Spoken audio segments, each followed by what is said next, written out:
Hi everyone, in this video I would like to show you how to build a simple, steel-free metal refinery setup that can be built very early into the game. So the basic workings of the metal refinery is taking a liquid in its input and during operation output the same liquid in a higher temperature. The liquid which is used to fuel the metal refinery is also called coolant. A good candidate liquid for a coolant is one that has high boiling point and a large heat capacity. In this setup we will use oil, since it's the most accessible coolant one can obtain early in the game. The principle of this setup is to recycle the heated coolant through a steam turbine chamber, drain the heat out of it and make some power in the process, and then return the cooled coolant back to the refinery. All of this is accomplished by some piping and basic automation. So let's go over the working of the system. Everything starts at the right reservoir. Excess coolant that is cold enough to be used for the metal refinery is stored here. From here the coolant travels into the metal refinery. When the metal refinery is being operated, it outputs the heated coolant into the left reservoir, which serves as a buffer to allow for fluid flow in the pipes, and from the left reservoir, the coolant travels into a radiant pipe loop inside the steam chamber. The heated coolant inside the pipes exchange heat with the steam inside the chamber and heats it up. The steam turbine then removes the heat from the steam chamber and as a result cools down the coolant. After the coolant arrives at the end of the loop, it passes through a liquid thermosensor which checks its temperature.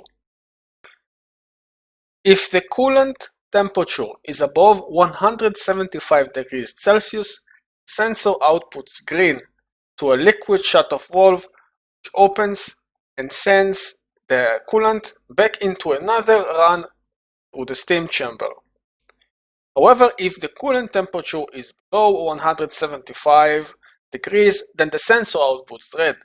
The valve remains closed and the coolant is instead sent into the right reservoir, completing one full operation cycle of the system. This is the core functionality of the system. Now let's go over the side details as well. The steam turbine is filled with hydrogen and is cooled by two whizwords, which provide enough cooling to keep the room cold. In my case, even when constantly producing steel when possible and the occasional refined iron, the temperature in the room dropped to minus 59 degrees Celsius. At this point I simply replaced the water lock with a normal door since the water simply froze.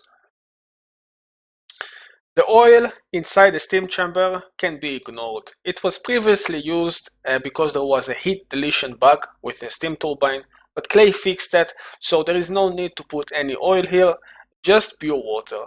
Regarding the water amounts, it's enough that you put maximum of 1 ton on the first row of the steam chamber, and that's pretty much it. No need for more than that. And finally, there is a dupe motion sensor connected into a light bulb with a turns on when dupe is operating the machine. This gives a nice bonus of 15% increased working speed and decreases the power consumed by the metal refinery. In order to power this setup, one needs access to conductive wires, since the metal refinery requires 1.2 kilowatt of power, which exceeds the power capacity of normal wires. It is as easy to plug all components together into a jumbo battery and a hamster wheel in the early game before the main power grid has been built. You will see this done in the playback of the construction of this setup. The main ingredients which will not be available right away to build these systems are plastic to build the steam turbine and oil for the coolant. Plastic can be easily acquired through a Glossy Drecko farm, which is easy to set up early on. I also have a video on how to set up one as well, so feel free to check it out. I will link it in the video description below for convenience. The most challenging resource to get is oil. For this you will need around 2 tons of it, and the only way to get it early on is to dig into the oil biome.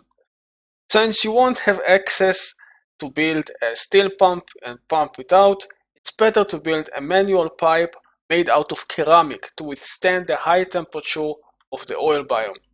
The best way to get clay to make ceramics is to build some oxygen deodorizers in a place with polluted O2, and this will produce enough clay to make this pump very quickly.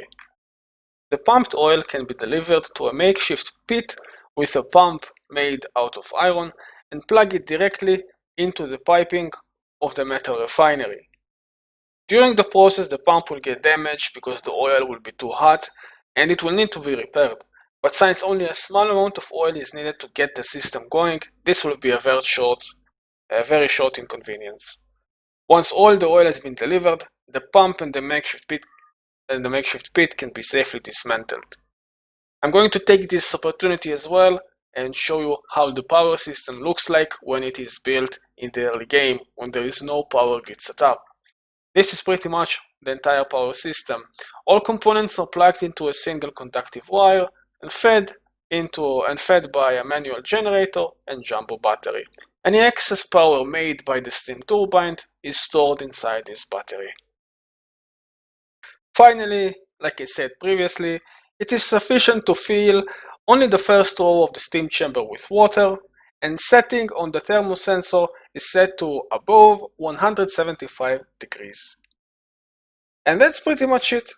I hope you will find this setup useful as I did, as having early access to steel gives the player a lot of advantages and flexibility. If you have any further questions or feedback, feel free to post in the comments below and I will do my best to answer them. As usual, my duplicants will now show you how to construct a system from scratch. So for me, thanks for watching, stay safe out there, and I will see you on the next video.